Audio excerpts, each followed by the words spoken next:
صحابہ کی ایک بڑی تعداد دنیا سے رخصت ہو گئی اور پردہ فرما گئی، تو ان کو یاد کر کے ان کی محبت میں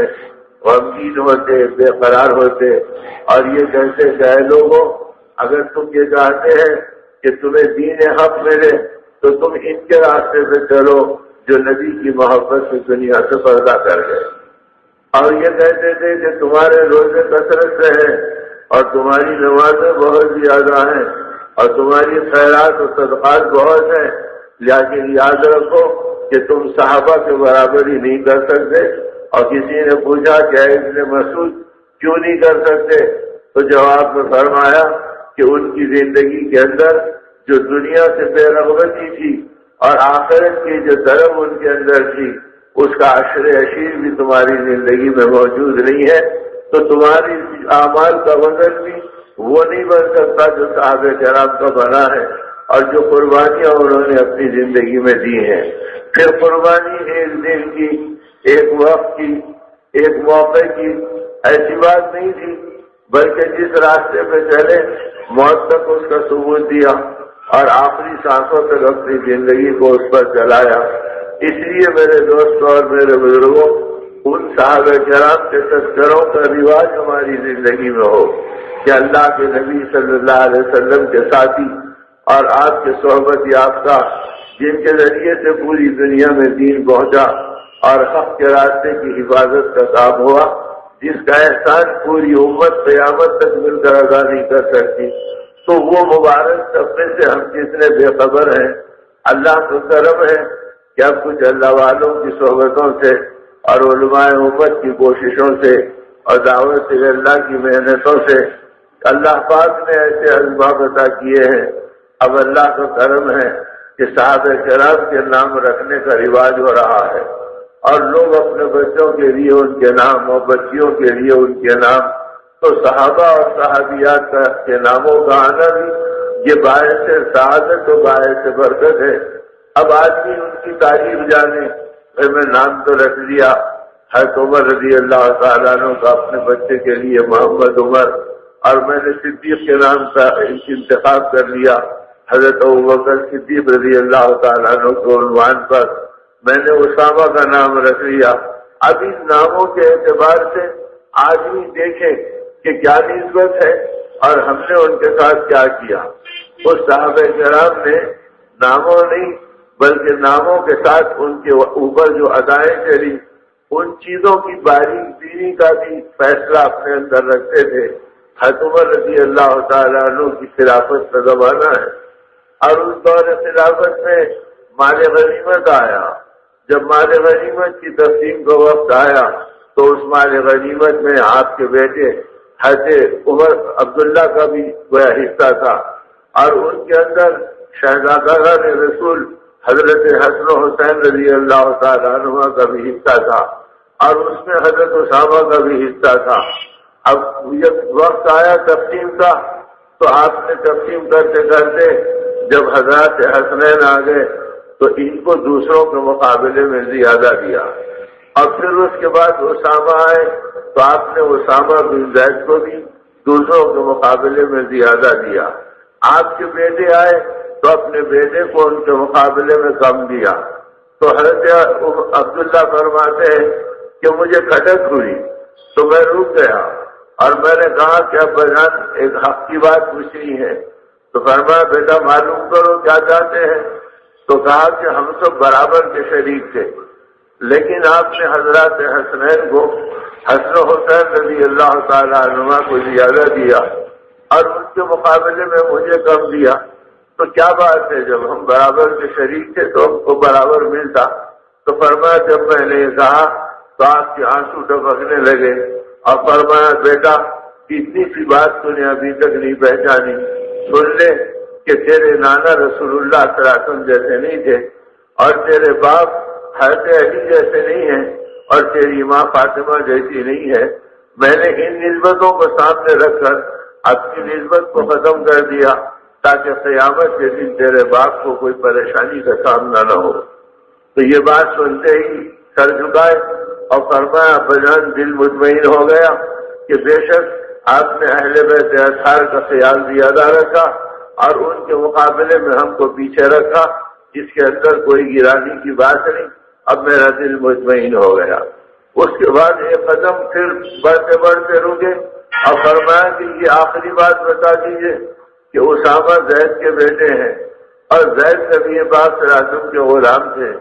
اور آپ نے غلام کے بیٹے کو خلیفہ کے بیٹے پہ ترجیح دے دی کہ مجھے کم دیا اور ان کو زیادہ دیا۔ تو فرمایا جب میں نے یہ کہا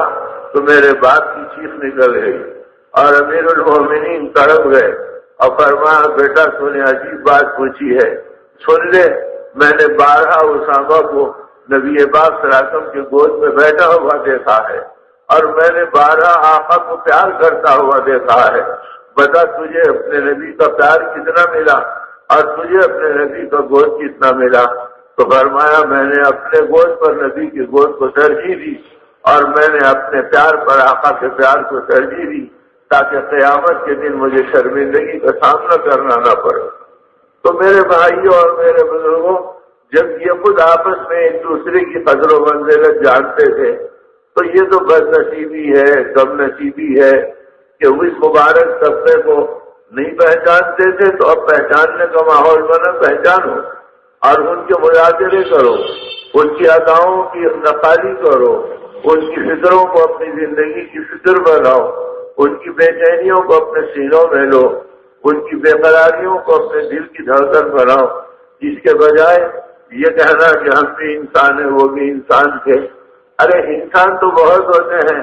لیکن انسان نما حیوان الگ ہوتے ہیں اور انسان نما ایمان کی نمائندگی کرنے والے بندے الگ ہوتے ہیں۔ اب آدمی یہ کہہ دے تو یہ تو دھوکے کی بات ہے کہ ہم بھی انسان تھے وہ بھی انسان ہے۔ اس لیے آدمی اس سے اپنے آپ کو بچائے کہ ان کے مبارک قربانیاں کیا تھی اور ان کے مجاہدے کیا تھے، جس کو یہ امت قیامت تک انتہا ادا نہیں کر سکتی، اور ان کے ایمان کے برابر اپنی زندگی میں ایمان کے اثرات کو نہیں نکلا سکتی۔ حضرت علی رضی اللہ تعالیٰ عنہ فرمایا کرتے تھے کہ اگر میرے سامنے جنت اسی دنیا میں انہی آنکھوں کے سامنے آ جائے اور جہنم میرے آنکھوں کے سامنے آ جائے، میں قسم کھا کے کہتا ہوں میرے ایمان کے اندر کوئی فرق نہیں پڑے گا، آج بھی میں اس کو ایسے ہی سمجھتا ہوں جیسے وہ آپ ہے۔ تو اس طرح ان کی زندگیاں تھیں۔ ہماری زندگیاں تو وہ ہیں کہ بولنے میں ہم کچھ ہیں اور کرنے میں ہم کچھ ہیں۔ ایک گھر میں مثال کے طور پہ ہم چلے گئے اور وہاں دیکھا کہ پیپر ویٹ کے طور پر، وزن رکھنے کے طور پر ایک خوشنما کانچ کا یا پلاسٹک کا ایک سانپ بنا ہوا ہے اور وہ ٹیبل کے اوپر رکھا ہوا ہے۔ اب دیکھ کر اس کی تعریف کرنے لگے، ارے یہ تو بالکل سچ مچ کا نظر آ رہا اور یہ تو بہت ہی اٹریکٹیو ہے، ایسا ہے اور فلاں ہے۔ اور پھر کبھی کہہ رہے کہ صاحب اس کے پھن کے وہ گویا دانے بھی نظر آ رہے ہیں۔ اب یہ اگر ذرا اور ایسا ہوتا تو شاندار ہوتا اور ایسا ہوتا تو شاندار ہوتا۔ اب یہ باتیں کر ہی رہے تھے کہ اوپر سے ایک سانپ ٹپک گیا۔ اب اس وقت کیا حال ہوگا؟ اب یہ کہو کہ ارے میاں سچ مچ کا سانپ آ گیا، ذرا ملا کے دیکھ لو۔ ارے اس کے نام سے جان آدھی نکل جائے گی۔ کوئی بھاگے گا، کوئی جوتا ڈھونڈے گا، کوئی ڈنڈا تلاش کرے گا، کوئی چیخے گا، پکارے گا، ارے کیا ہو گیا؟ ارے نہیں صاحب ہم تو اس شکل پر جو بنی بنائی مصنوعی بیجات کی اس کا تذکرہ کر رہے تھے، یہ حقیقت والا آ گیا، ہمارا کیا حال ہوگا؟ تو میرے دوستو اسی طرح جس کو ہم حقیقت والا کہہ رہے ہیں، آقا نے بتلا دیا کہ دنیا کے سانپ آخرت کے سانپ کا سایہ ہے، اصلی سانپ تو آخرت میں ہے، اور دنیا کے اندر کہ بچھو اور دنیا کے اندر کے زہریلی چیزیں یہ آخرت کے ان زہریلے چیزوں کے سائے ہیں۔ حقیقت والے تو وہ ہیں جو اللہ پاک نے جہنم میں رکھے ہیں۔ نبی رحمت صلی اللہ علیہ وسلم کے ارشاد کا خلاصہ ہے جس میں آپ نے فرمایا کہ اگر یہ حقیقی سانپ اور جہنم کا سانپ اگر یہ زمین پہ پھنکار مار دے تو قیامت تک اس میں آگ کی پتی، گھاس کی پتی بھی پیدا ہونے کی گنجائش باقی نہیں رہے گی۔ تو آدمی سوچے کہ یہ ان چیزوں پر ان کا ایمان کیسا تھا اور ان کے اعمال کیسے تھے اور ان کی قربانیاں کیسی تھی، وہ دشمنوں کو کیسے گلے لگاتے تھے اور وہ کیسے ان کے ساتھ پیار و محبت کا معاملہ کرتے تھے، جس کے نتیجے میں وہ اپنے بن گئے اور اپنے قریب آ گئے اور وہ ان کے ہاتھوں پر ایمان لائے، اور ان میں کا بھی ایک طبقہ صحابہ کا شرف پایا۔ تو صحابیت کا شرف پانے کے لیے اللہ پاک نے ان پرانے صحابہ کو گویا سبب بنایا۔ تو یہ کس طرح انہوں نے محنت کی کہ غیروں کو اپنا بنانے کے لیے اپنی جی جان جھونک دیے اور سب کچھ ان کے اوپر لگا دیا، اور پھر اس کے بعد ان سے بڑے بڑے قصور ہو گئے تو کھڑے کھڑے معاف کر دیا اور ان کو درگزر کر دیا، تاکہ دنیا کو پتا چلے کہ ایمان کی طاقت وہ ہے جو دنیا کی جھوٹی عزتوں کو نہیں دیکھتی اور دنیا کی جھوٹی ناک کو نہیں دیکھتی۔ بس اللہ اگر ہماری زندگی کو پاکیزہ دیکھنا چاہتے ہیں تو پھر ہم کسی سے اعتراض نہیں رکھتے، کسی سے ہماری زندگی میں حسد نہیں ہوتا، کسی سے ہماری زندگی کے اندر عداوت کا جذبہ نہیں ہوتا۔ اسی لیے ایک بزرگ نے فرمایا کہ صحابہ جب مہم پہ جاتے تو ایک شعر گنگناتے جاتے تھے، اور اس کا اردو ترجمہ بھی شعر میں کیا گیا کہ ہم رسول پاک کے باخدا اصحاب ہیں، سینے ہمارے صاف ہیں، دل ہمارے پاک ہیں۔ تو ان سینوں کے صاف ہونے اور دلوں کے پاک ہونے سے بڑی بڑی طاقتیں ان کے سامنے بے حیثیت بن جاتی تھی۔ اب آج ہمارے سینے تو ایسے ہیں کہ ادھر محبت کا سلام کیا، ادھر چغلی، ادھر عداوت، ادھر ان کے کیڑے چننا، اور ادھر ان کے بارے میں اپنی زندگی میں دوری اور بوجھ کا پیمانہ رکھنا۔ اب یہ ساری چیزوں کے بعد اپنے آپ کو جبرائیل کا بھائی سمجھنا اور اپنے بارے میں اپنے تقوی میں مطمئن رہنا، یہ تو اس میں تو بڑے بڑے اب کسی امتحان کے اندر گھول رہے ہیں۔ اس لیے ضرورت اس بات کی ہے کہ صحابہ کرام کی ہر صفت اپنی زندگی کے اندر آدمی لے کہ وہ دشمنوں کے ساتھ کیا کرتے تھے۔ اب وہ سیدنا علی کرم اللہ وجہہ جن کا مقام یہ تھا کہ وہ خلفائے راشدین میں شامل رہے اور دنیا میں جنت کی بشارت سنی، اور جس وقت خلافت کے اندر انتشار آیا اور انتشار کے زمانے میں دشمنوں نے کچھ منصوبے بنائے تو صحابہ کرام نے ادھر حسن و حسین رضی اللہ تعالیٰ عنہ اور ادھر آپ کی اور شہیدیں اور اہل بیت کے علاوہ اور دوسرے صحابہ کرام یہ سب آپس کے اندر گویا گھر کا پہرا دینے لگے۔ کھڑکھڑاہٹ کی آواز سنی تو اندر سے باہر آئے اور فرمایا کیا کر رہے ہو؟ انہوں نے کہا کہ امیر المومنین ہم آپ کی حفاظت کر رہے ہیں۔ تو حضرت علی رضی اللہ عنہ نے جواب میں فرمایا یہ بتاؤ کہ تم آسمان والوں سے حفاظت کرو گے یا دنیا والوں سے حفاظت کرو گے؟ تو وہ پھر حیرت میں پڑ گئے۔ انہوں نے کہا کہ ہم دنیا والوں سے آپ کی حفاظت کریں گے، ہم آسمان والے سے آپ کی کیا حفاظت کر سکتے ہیں؟ فرمایا جاؤ اپنے گھروں میں پڑے سو جاؤ اور اطمینان سے رہو، اگر آسمان میں فیصلہ ہو جائے تو کوئی بچا نہیں سکتا،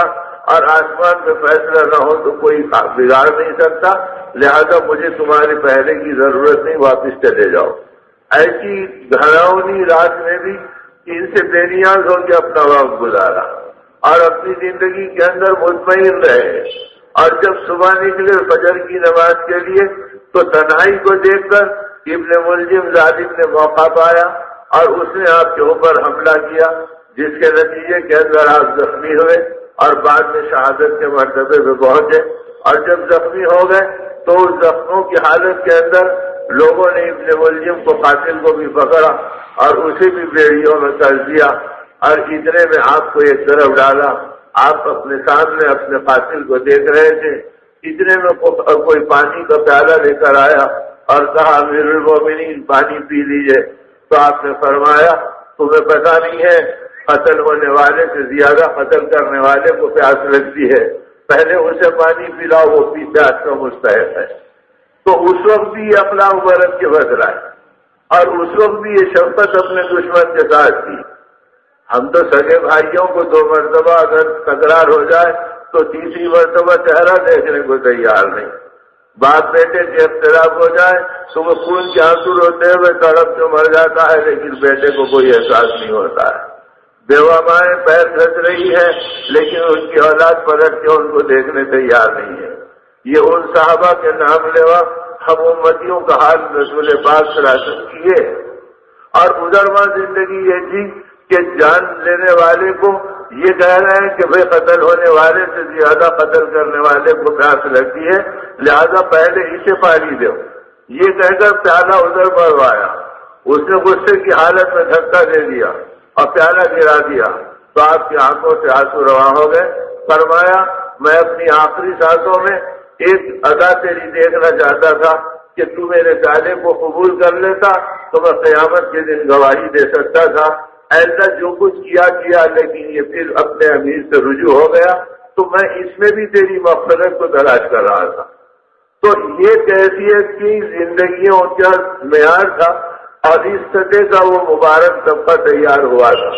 جن کی زندگیوں میں آخری سانسوں میں دشمن کی مغفرت کی فکر تھی، جہنم سے بچانے کی فکر تھی،